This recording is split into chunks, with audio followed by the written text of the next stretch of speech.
Hello everyone, this class is led by Tatiana Zubova, an artist and an art teacher.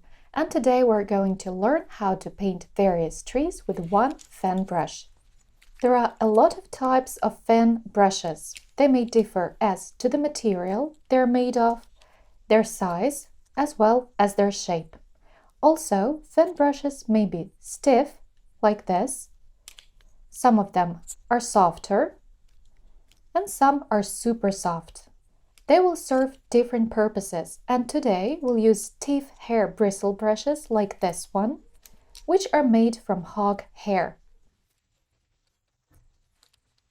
I also want to show you this fan brush made from a synthetic material. It's very stiff and it's very similar in its properties to this bristle brush. As you may see, these two brushes differ in shape and style. And today we're going to work with both narrow and wide fan brushes.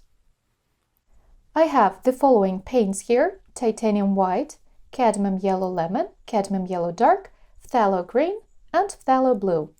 This limited palette is absolutely sufficient for today's exercise. In fact, you may take any green paint, any white paint, and any yellow paint to depict dark and light areas. Thus, you should have one dark, one medium, and one light color on your palette. There will be no fancy paints, no tricks today, no nothing. Just practical demonstration of how to work with a brush, how to make brush strokes, and how to create various textures. As I said, today we'll use one of these fan brushes, and we'll also use a small round brush to paint tree trunks. Of course, trunks may be created with a fan brush, but this round rescuer will speed up the painting process. I use odorless turpentine. You may take any other solvent. First, we'll see what strokes may be made with a fan brush. I'll use green paint. You may take any paint you want. With a small amount of the solvent, I cover my brush with paint thoroughly on both sides. And now I will show you several types of strokes. The first stroke type is working with the narrow edge of the brush. The resulting strokes are very narrow, like this. They resemble lines. The next type of stroke is made with the full body of the brush, and in this case, bristles may create an interesting effect. Look, the effect of striated strokes. They are often used in paintings. Look how curious it is. Next come separate strokes. As if whipping, you ensure soft start and end of the stroke, just like this, to create various forms.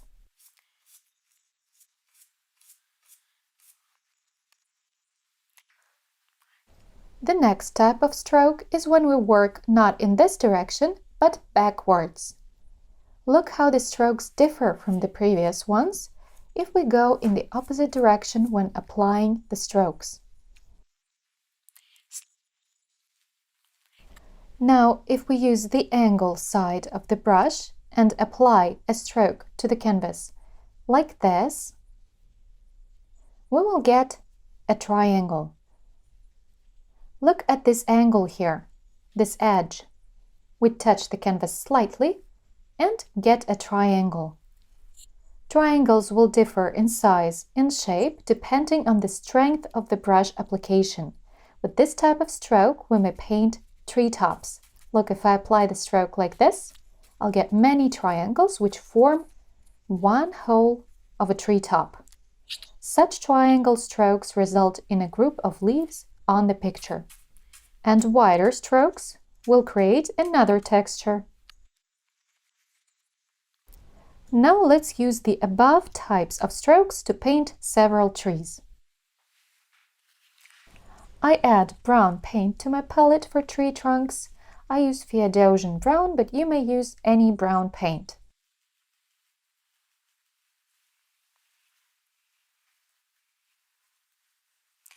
I take a synthetic round brush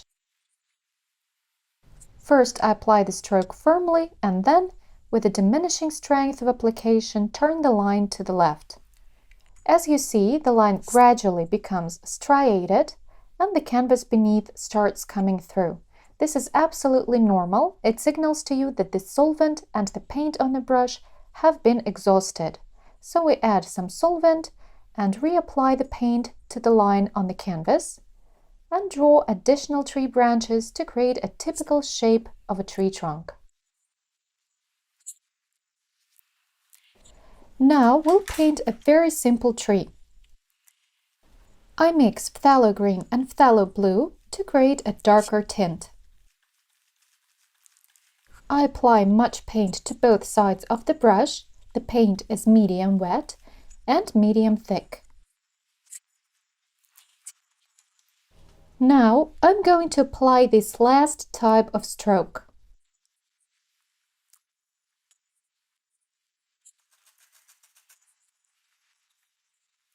I apply the paint at different angles and vary the strength of the stroke. I make the edges of the tree top look uneven so that the tree will look natural.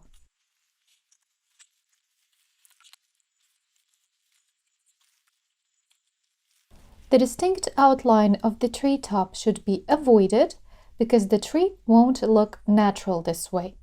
In nature, in tree tops, we may observe shallow spots and separate leaves when the sky is seen through, so there are gaps in between the leaves. And closer to the tree trunk, the foliage gets thicker and separate leaves are hard to distinguish. Let's continue.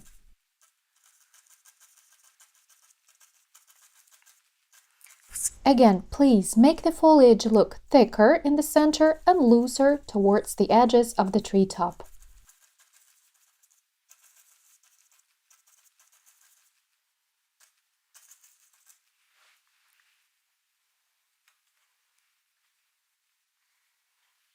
After that, I clean my brush with a paper tissue .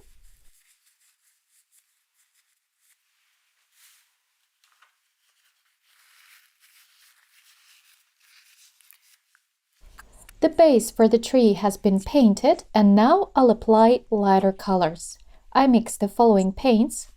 I apply much paint to both sides of the brush.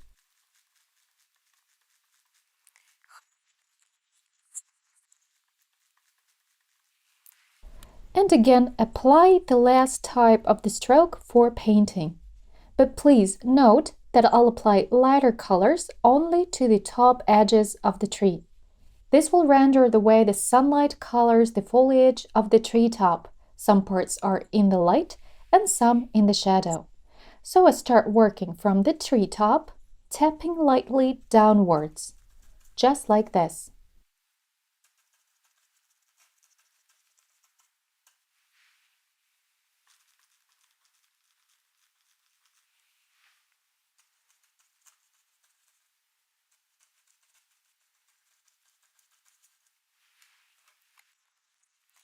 As you see, we have painted several groups of leaves.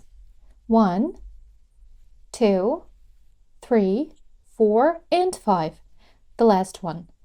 And each group has light, medium, and dark tones. And now we're going to paint a fir tree. I pick up paint from the dark mix and apply it thickly to the brush on its both sides like this. I put the brush at the right angle to the canvas perpendicularly, and though I'll apply the first type of stroke, I will not draw a solid line, but rather a line made of separate vertical strokes. So place my brush perpendicularly and make several dabs, just like this. They are to create a vertical axis for the fir tree. Now look, the next step is very important. The brush should contain sufficient amount of paint. The first stroke will be of this triangular shape. I will remind you how to make triangular strokes. Look what we get here. If we press firmly, we will get a regular triangle.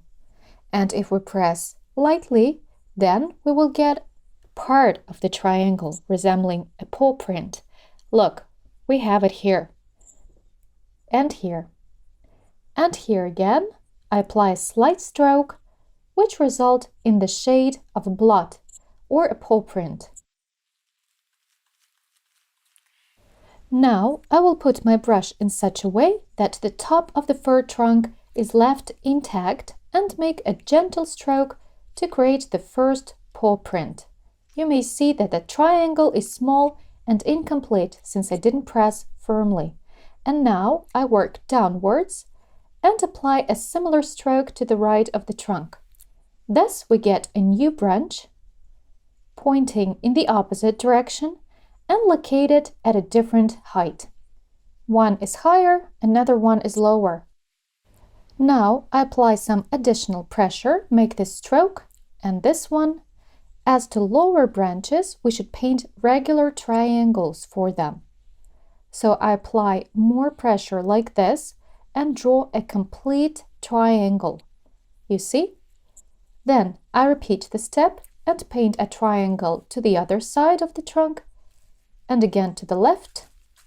I make several strokes. As I move downwards, I turn the brush like this. If I started the painting by holding the brush like this, I progress holding it like this now. Now fir branches point downwards a little. And that is how we'll depict the bottom part of the tree. I exercise some pressure so that the strokes become thicker. Thus we created the fir tree outline. Now we take the same steps as in the previous exercise. I clean my brush with a paper tissue and pick up light colors. You may see a thick layer of paint on the bristles, while the underlying shape have been painted thin. All the light areas require thicker and pasty brushstrokes. Like in the first exercise, I will work from the top, applying the paint gently. 1, 2, 1, 2. Occasionally I apply a stroke in the center, because fir branches do not necessarily grow in side directions, some branches are facing us. Thus I apply 1 or 2 triangle strokes, which would be pointed directly at us. It's not a side stroke, it's looking right at us. Now let's accelerate a bit.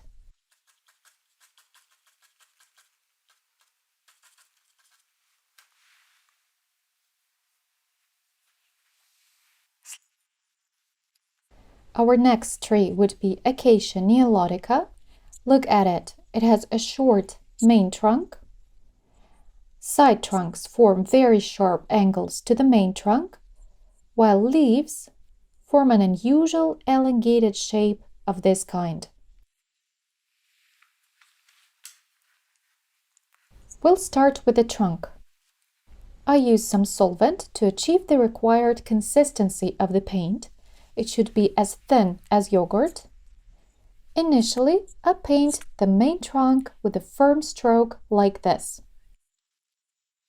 and then proceed with side branches pointed in the opposite directions, just like this. I add more turpentine to smoothen the paint application.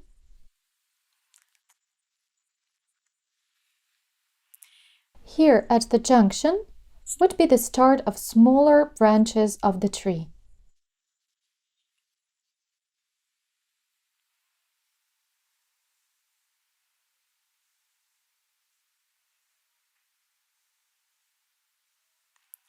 They will intertwine.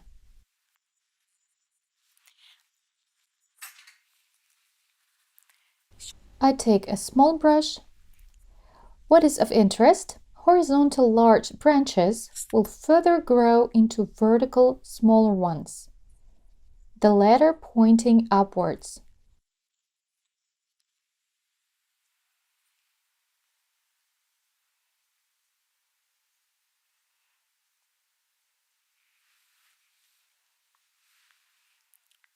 Do not join the two branches like this. The junction should be thicker and somewhat less vertical.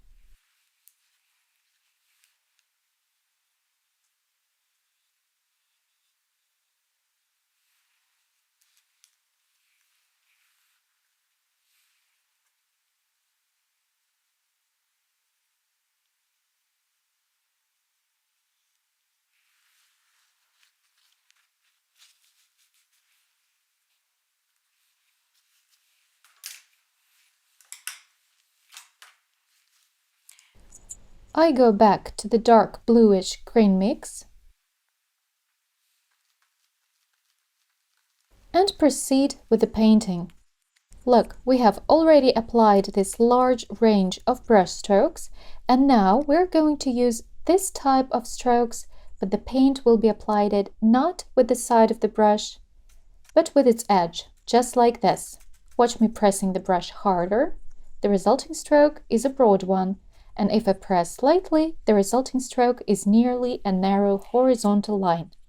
Now we will take several branches and group them with the foliage in several long lines.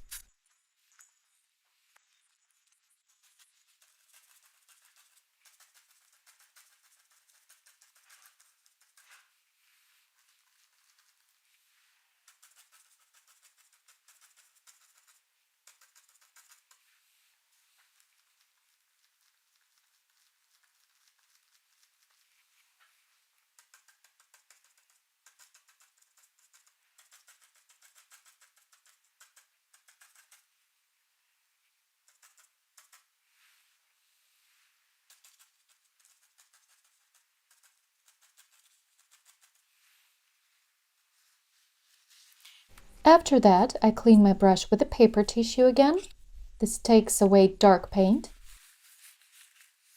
I pick up a light color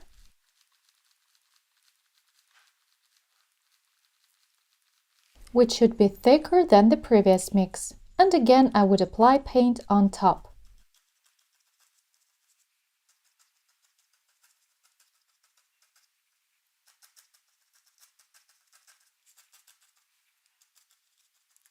Some branches will stay in the shadow.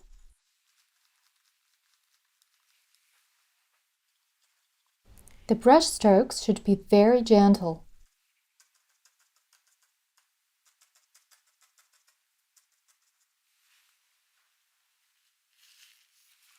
After cleaning the brush, I would apply the lightest color to the most illuminated spots.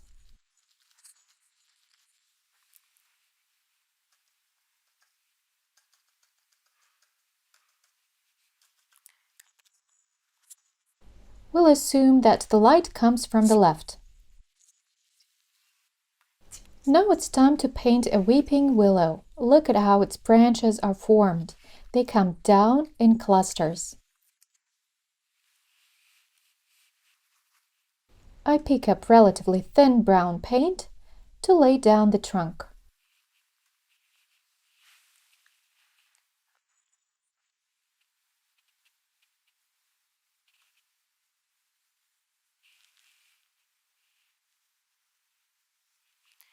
Sometimes trunks may be painted with brush strokes like these.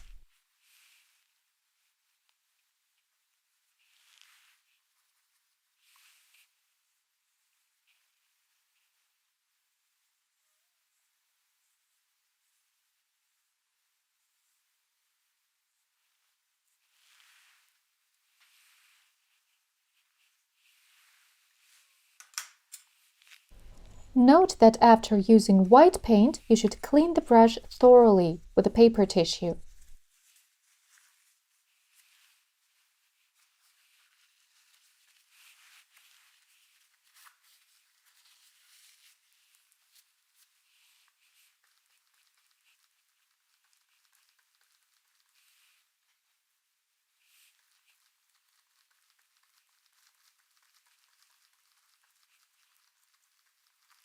Then I pick up the bluish-green paint and with the brush strokes like these, work downwards, painting willow branches. Look, the direction is towards the ground. Some branches may protrude to the right, or to the left.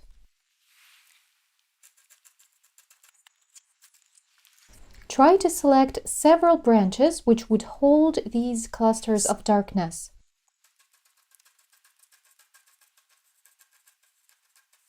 So that the bunches of leaves will hang like this.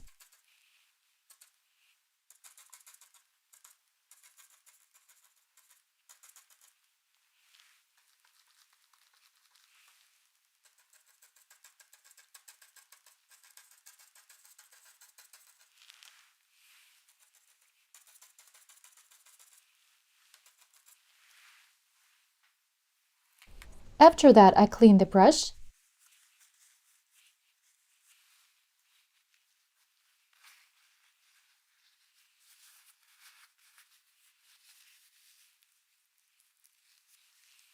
and pick up a lighter color.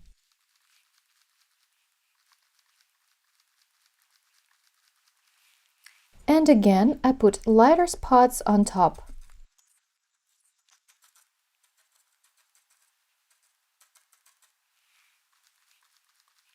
As you can see, I apply U-shaped brush strokes to some clusters. First a horizontal stroke and then connected vertical ones.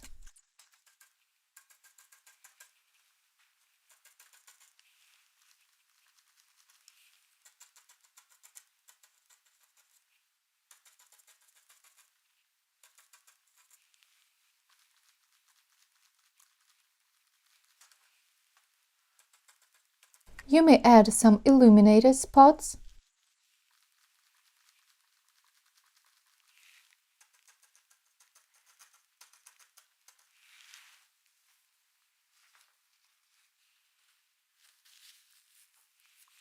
If necessary, a dark color may be added back to enhance the contrast from within the tree.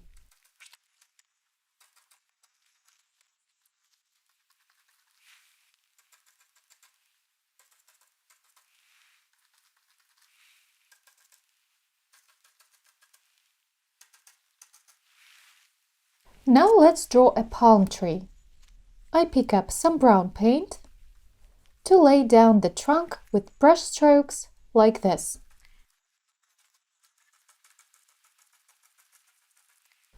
Palms usually have long trunks, which I'll paint as being thick in some places and thin in other places.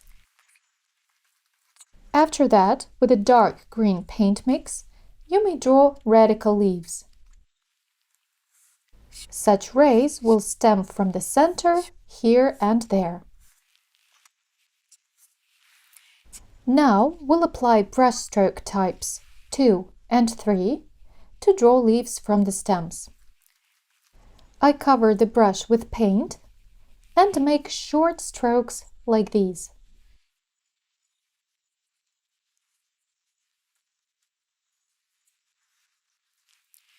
As you can see, we have stems from which we may paint palm leaves with both horizontal strokes like these and vertical strokes like these. Vertical lines are directed strictly towards the ground. On some branches, vertical strokes will prevail, while on some horizontal ones. Here we'll put strokes in the opposite direction, the ones that we depicted here, to this side and to the other side. In some places the strokes would be visible, in other places not.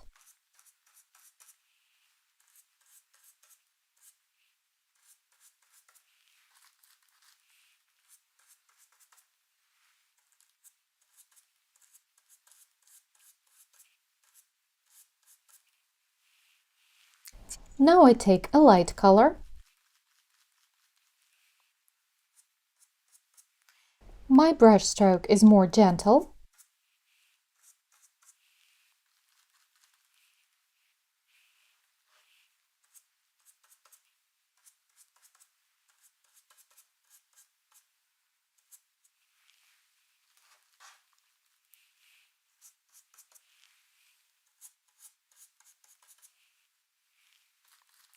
Please note that it's impossible to render volume without dark contrast, so please add some dark color.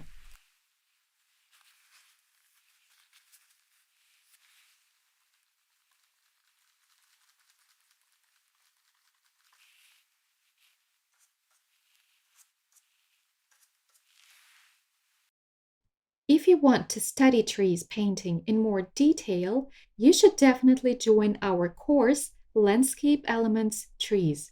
During this course, you will learn how to paint trees from scratch to a professional level. On your screen, you can look through a detailed program of the course, while I will tell you all about it in a nutshell. So, our first class includes a very useful exercise. It's an integral part of the course.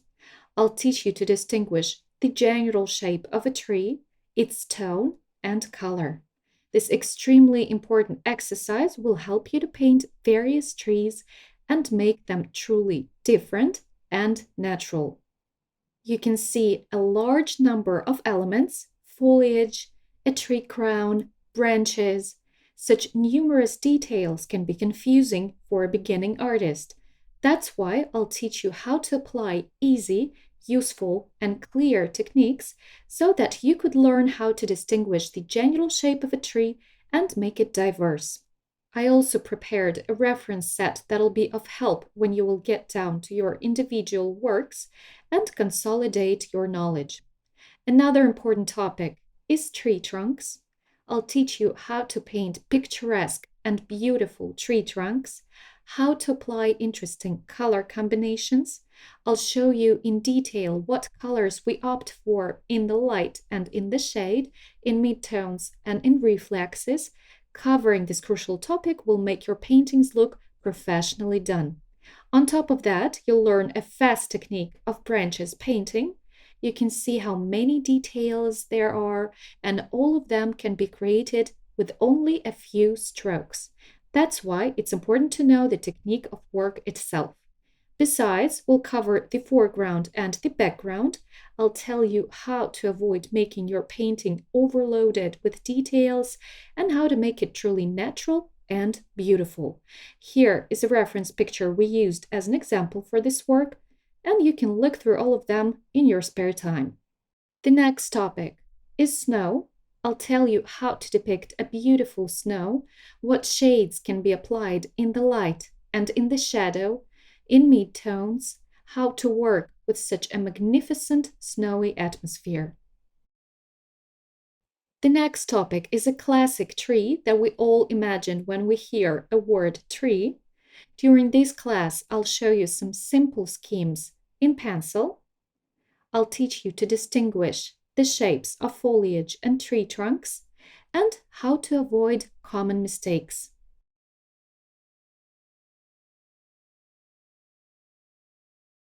The next topic is autumn. We will compose a beautiful autumnal palette. I'll tell you all about the colors that we will use and how to mix them to get pure, bright autumnal shades. We'll talk about the background, how to work with general spots and groups of objects, as well as how to work with the foreground and the details. Here is, by the way, the reference photo. And the final topic is a sparse forest. There are lots of details in such a forest, so I will show you how to find your way through them and see a general picture in this variety of leaves and branches. I'll teach you how to distinguish the background, the middle ground, and the foreground, as well as how to work with a large number of details. As a result, we'll get a whole and complete study of this kind. So, here at this page, you can find all the details about the course in a nutshell. The course consists of 8 classes, and during these classes, we will create such studies. We will cover different schemes of this type and discuss all the common mistakes a beginning artist can make. I will also show you the schemes of drawing fir trees and examples of various brushes, and will paint such cool studies that will serve you as a guidebook for your further individual work. What does the course look like in your personal account? You can see screenshots from your personal account. During our classes, a palette and a canvas are always visible. We also look through various references on a tablet. I always zoom in the details and show everything clearly. I also show how to work with different brushes, for instance, how to work with thin ones when painting minor details. And of course, here in the end are the results of our course. You can also see the works of our students here. They are absolutely thrilled by the course because it's very informative and contains all necessary information in short. No nonsense, no extra information. It's a 5-hour course filled with useful material. Please have a look at the results of our students. On top, you can see the studies that we were working on during our classes, and below are their individual works. Here are some other wonderful examples of works created during our classes and individually. Here you can see that our students managed to distinguish the general shape of a tree and paint various beautiful shapes. And look at these wonderful paintings of our students. I want to draw your attention to the fact that some of them are beginners. Nevertheless, the results are stunning. So, if you want to learn how to paint the same way, how to depict trees, I'm happy to welcome you to join our course. There are 2 options for the course application. You can pick the one that you like best. As of now, there is a special offer, so don't miss this chance. To apply for a course, you have to answer your email address right here, and then press a green button, Apply for a course. After that, following the instructions, you'll be able to pay for the course, and you will automatically get a payment notification as well as other instructions on how to start your studies. The course will be available in your personal account right after the purchase. If you have any questions, feel free to contact our support team, and I'll be impatiently waiting for all of you on our course. I'll see you soon. Now it comes to painting a cypress.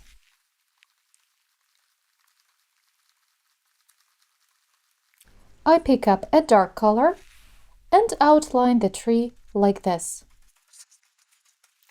Look, the bottom part is wide and it narrows towards the top. You may as well draw a vertical axis like for the fir tree and then gradually add branches. Some branches would get loose from the main trunk, thus the tree wouldn't resemble an ideal spire. Now I pick up a lighter color and I'll paint the illuminated part of the tree in that color. The stroke will be applied like this, very gently.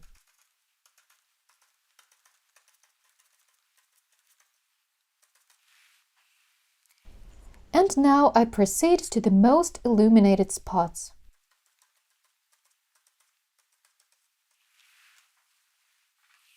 And now I will show you how to paint a grass field.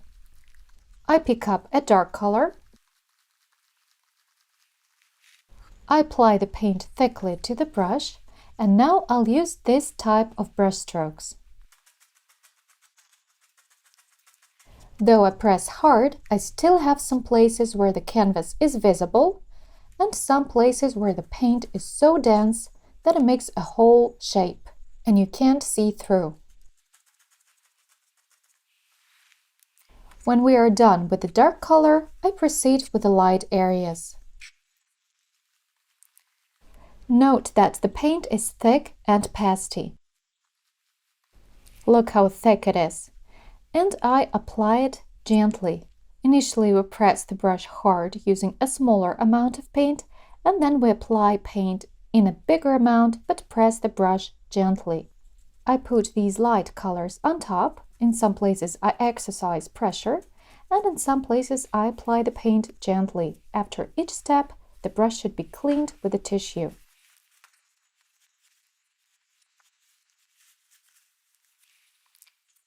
And now, with a light color, like this, look, with a significant amount of paint and a still more gentle touch, I will paint most illuminated spots. Now I'll show you how to paint growing loose grass. I pick up a dark color, and with the strokes like these, like we did before, I start depicting loose grass. Some grass pieces will rise higher than the others, and look, in some cases I use this side of the brush to get the strokes we used for the palm tree, while in other cases I use the whole body of the brush. We should create a variety of strokes and uneven edges.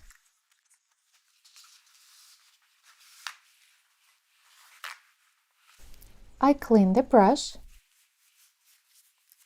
and take a light color. The paint should be thick. I apply gentle brush strokes to create separate grass blades. Some stand high above the grass,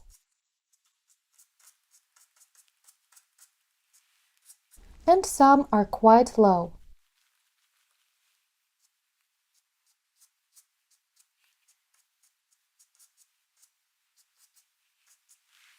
So today we have explored the characteristics of a fan brush and its application in creating various forms and textures. We examined various brush strokes, applied them at various angles, and with varying strength. So I hope you liked this lesson, and if it is so, please like this video, subscribe to our channel, and turn on the notification sign not to miss new coming videos.